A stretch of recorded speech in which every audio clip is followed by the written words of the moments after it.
Bonjour et bienvenue au cours prénatal sur l'allaitement maternel. Mon nom est Kayla Degg et je suis diététiste et consultante en lactation à Miramichi. Aujourd'hui, je vous présente une version plus courte de notre présentation pour les personnes qui ne peuvent pas se rendre en classe. À la fin du vidéo, vous trouverez des liens à d'autres vidéos qui vont vous offrir de l'information importante pour vous aider avec votre expérience d'allaitement. L'allaitement est naturel, mais on sait que naturel ne veut pas nécessairement dire sain. Aujourd'hui, notre but, c'est de vous donner des informations, des trucs pour rendre votre expérience plus facile, mais on sait que ça va prendre du temps et de la pratique, comme toute nouvelle habilité. La nature fait bien les choses. Le corps de la mère est fait pour produire le lait et le corps du bébé pour le recevoir. Dès la conception, les tissus mammaires commencent à se former et se préparent à produire le colostrum qui va apparaître vers la 4e mois de grossesse. Vous allez aussi remarquer que votre aréole, qui est le tour du mamelon, va devenir plus foncé pour aider le bébé à le trouver à partir de la naissance. Et le lait maternel, c'est vraiment une substance incroyable. Ça change selon les besoins du bébé. Si votre bébé est né avant la 37e semaine de grossesse, le colostrum, qui est le premier lait, va contenir plus de protéines. Avec l'âge du bébé, le lait change aussi. Au début, vous allez avoir du colostrum que vous voyez et en plus petite quantité. C'est vraiment très concentré pour donner les nutriments au bébé parce qu'ils ont un tout petit estomac. Avec le temps, le volume commence à grossir, il va y avoir plus de lait et ça devient un lait transitoire pour finalement devenir un lait plus mature qui est le lait que votre bébé va boire durant toute sa première année de vie.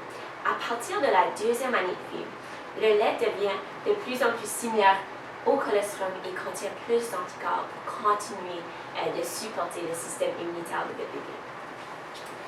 Selon le moment de la journée, on sait qu'en fin de journée, le lait contient beaucoup plus de gras pour aider à remplir cet estomac-là pour que le bébé dort un petit peu plus longtemps la nuit. Ça change pendant la tétée. Le premier lait qui sort est beaucoup plus hydratant. Puis, vers la fin de la tétée, le bébé va aller chercher le gras pour remplir son estomac. Ça change selon les saisons. On n'a jamais besoin de donner une bouteille d'eau au bébé pour l'hydrater quand il fait plus chaud, parce que le lait va s'adapter. Le plus chaud qu'il fait, le plus d'eau dans votre lait pour hydrater le bébé. Ça change aussi selon l'alimentation de la mère. Si vous mangez beaucoup d'épices, le goût du lait va changer. Et des fois, ça aide un petit peu avec l'introduction des solides parce que les bébés sont un petit peu moins difficiles, qui ont déjà goûté à ces goûts-là.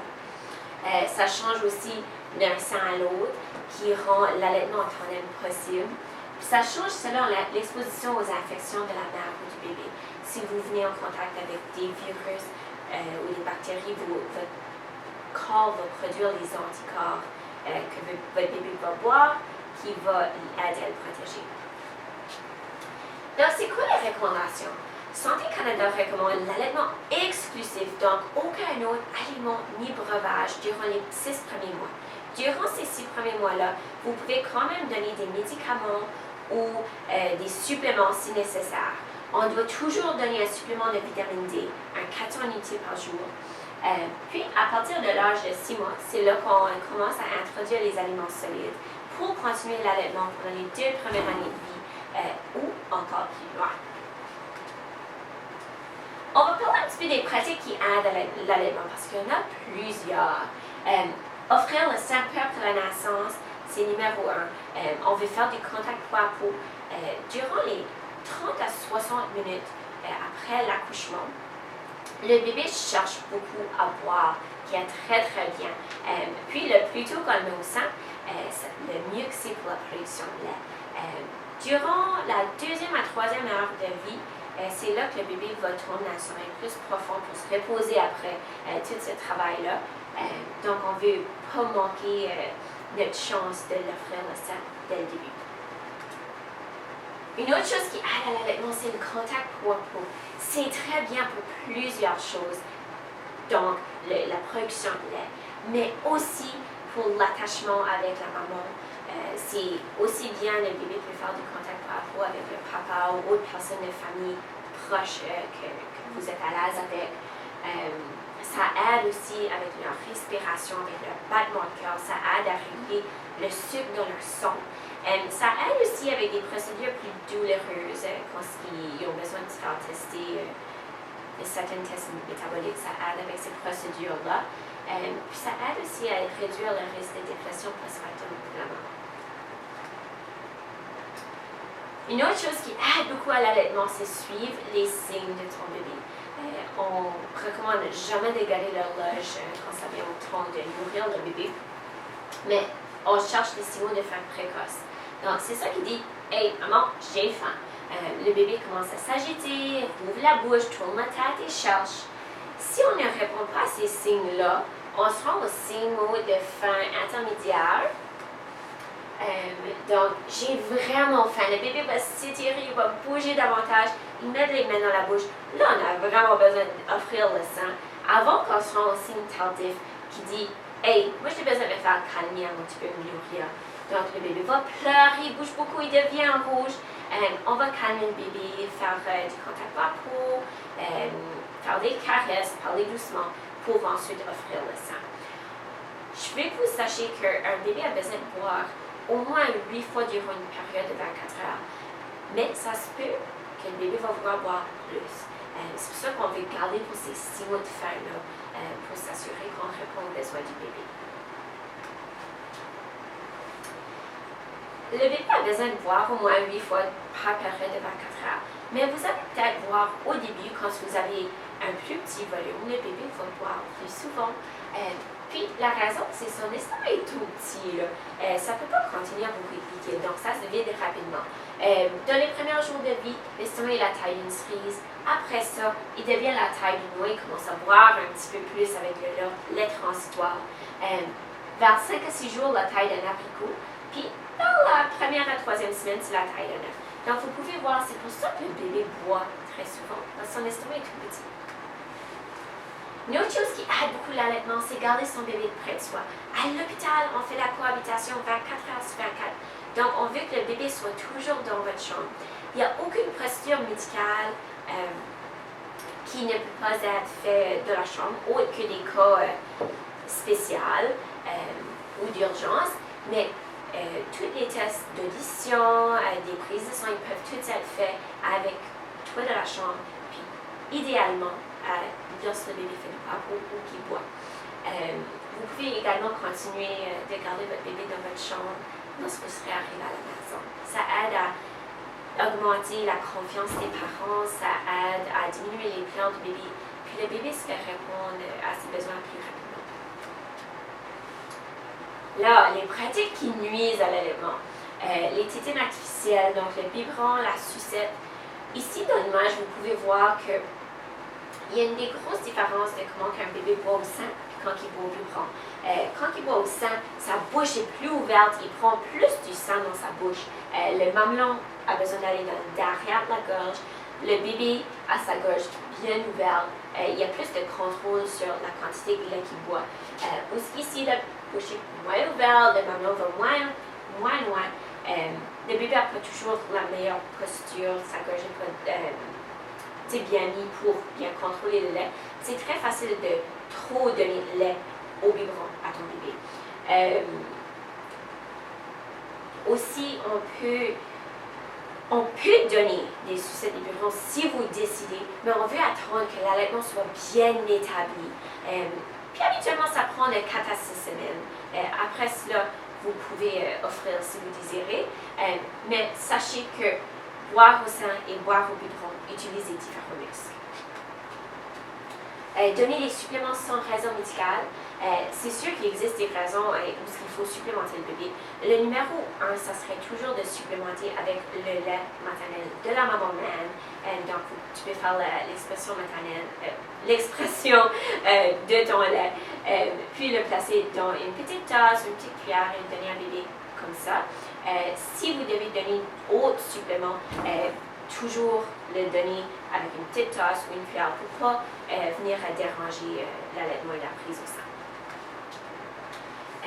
Aussi, sachez que chaque intervention peut venir à déranger l'allaitement juste parce que le bébé peut être plus fatigué.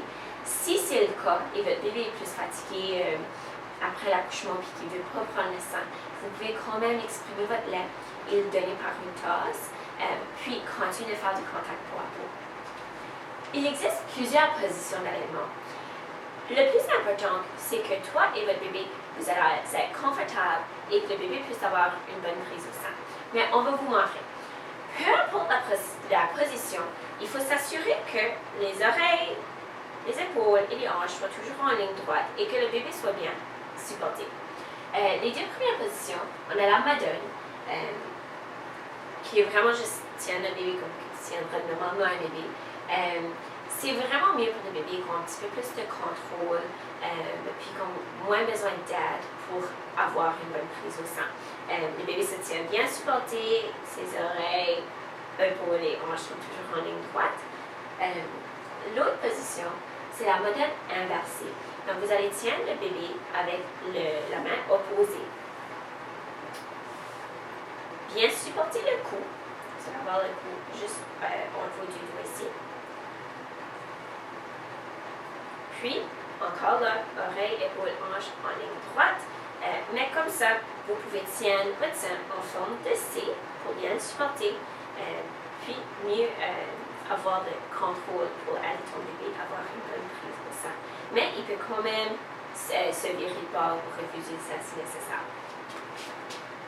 D'autres positions d'allaitement, on a le ballon de football qui est très bien pour les femmes qui ont les seins plus larges ou aussi si tu as une césarienne, tu as moins besoin de pression sur le bas de ton ventre. Mais c'est une bonne position pour peu importe qui l'aime. Ça, c'est d'avoir ton bébé dans le même bras que le sein que tu offres et puis tu le tiens comme un ballon de football.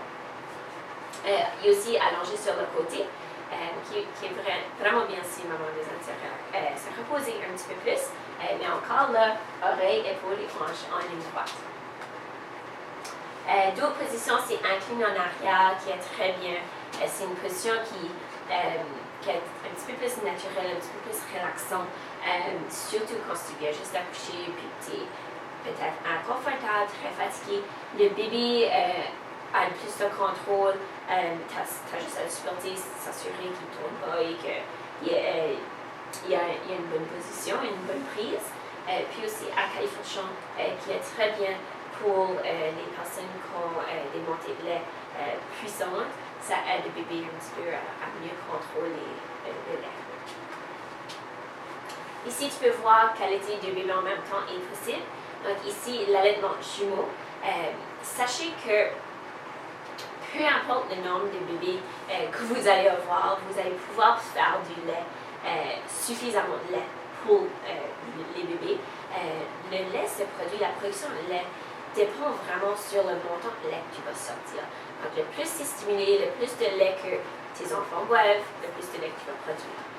Puis ici, tu as une maman qui allait en tandem, son nouveau-né et son bébé un petit peu plus âgé. Puis ces seins vont faire le lait parfait pour les deux bébés. Et c'est très possible d'allaiter ton bébé plus vieux. Une nouvelle grossesse est pas une raison d'arrêter d'allaiter ton bébé. Si tu désires continuer, tu peux continuer. Donc, la prise, c'est très important. Le numéro 1 pour s'assurer que l'allaitement va bien, c'est d'avoir une bonne prise au sein. Je veux que vous sachiez qu'il ne devrait pas avoir de douleur. C'est normal de sentir que le bébé est là sur le mamelon. Mais si ça devient douloureux, c'est le temps de demander un petit peu d'aide juste pour améliorer cette prise du sein-là et s'assurer que l'allaitement devient une expérience positive. Donc, ce qui est important, c'est une prise large. Vous allez chatouiller la lèvre supérieure du bébé pour stimuler qu'il ouvre sa bouche. Et lorsque la bouche sera grande ouverte, tu vas l'approcher au sein. C'est le menton du bébé qui va toucher le sein en premier. Tu veux que la bouche soit grande ouverte pour que le bébé puisse prendre une grosse partie de l'aréole de sa bouche. Habituellement, il va prendre la partie inférieure, mais on veut que le bébé, sa bouche, son menton fasse une pression sur les canaux mammaires qui se trouvent tout à l'extérieur de l'aréole. Le nez devrait toujours être éloigné du sein. je vais vous penser à votre positionnement quand vous buvez une bouteille d'eau. Donc, votre gorge va être plus ouverte. Votre bébé ait ce positionnement-là aussi. Donc, tu vas bien tenir sa tête, son cou, excusez. Si vous touchez les joues, le derrière la tête, ça pourrait le faire tourner de base, stimuler ce réflexe-là. Donc, on ne touche pas les joues, le derrière la tête. Attendre que sa bouche soit bien ouverte, puis là, tu l'approches au sein. Ici, vous pouvez voir que le bébé a une bonne prise au sein. Le menton touche, il couvre une grosse partie de l'arrière, le nez est éloigné, la gorge est bien ouverte. Dans l'autre photo, le bébé n'a pas une bonne prise au sein. La maman ici ressent beaucoup de douleur. Il boit seulement juste sur le bout du mamelon. Ça, c'est vraiment comme si il boit d'une paille, parce qu'il ne fait pas de pression sur les canaux mammaires qui se trouvent autour de l'arrière. Donc, on veut une bouche grande ouverte, le menton touche, le nez est éloigné. Tu ne devrais jamais avoir à repousser ton sein pour faire de l'espace à ton bébé. Puis, le bébé est toujours bien supporté. C'est quoi les signes d'une production de lait suffisante? Donc, à partir du 6e jour de vie, on veut avoir au moins 6 couches très mouillées sur une période de 24 heures, puis 3 selles molles qui deviennent de plus en plus jaunes sur une période de 24 heures. C'est très probable que votre bébé aura plus de selles que ça, et puis que les selles sortent un petit peu de la couche, mais c'est tout bien. On veut un gain de poids suffisant.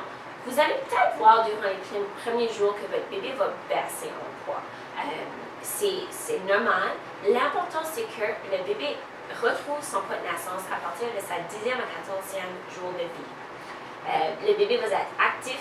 Ils sont satisfaits lorsqu'ils quittent le sein. Puis que tu ressens que tes seins sont plus mous après que le bébé a bien bu. Ça, c'est un bon signe qu'il vide le sein. À quoi ça ressemble les selles du bébé? Les premières selles, ça s'appelle du méconium. C'est ça que ça ressemble. Avec le temps, à mesure que le bébé boit du colostrum, qui agit comme laxatif pour éliminer ce méconium-là, les selles vont avoir une période de transition, les selles sont plus vertes et deviennent de plus en plus jaunes. Puis comme vous voyez, des fois ça sort de la bouche. La deuxième journée avec le bébé peut être très difficile parce qu'il est un petit peu plus réveillé, il commence à s'ajuster à son environnement. Donc, il va chercher à boire souvent parce qu'il a besoin de son énergie, il veut monter ta production de lait. Ça, c'est très bien, c'est très naturel. Mais il va chercher le confort aussi. Donc, ça se peut qu'il demande souvent le sein. Offre le sein, c'est très bien pour ta production de lait, c'est très bien pour le confort. C'est bien pour ta santé mentale à toi et au bébé. Vous allez aussi voir que des fois, il y a des périodes de poussée de croissance où le bébé va chercher à boire du lait. C'est pas que tu as arrêté de faire autant de lait, c'est juste que le bébé grandit plus, il a besoin de plus de lait, donc il boit plus pour augmenter cette production-là. Les poussées de croissance ont lieu habituellement vers 10 jours, 3 semaines, 6 semaines, 10 semaines, 3 mois et 6 mois. Donc, c'est là que le bébé va chercher à boire plus souvent, puis c'est très normal et juste mettre au sein plus souvent. Ça donne un grand confort au bébé. S'il coupe les dents, ils se sentent mal, ou il est juste pas à l'aise, ça les fait du bien. C'est ça, c'est notre vidéo. Merci d'avoir bien écouté. Nous allons placer des liens au fin du vidéo ainsi que l'information de contact à la consultante de lactation de notre région.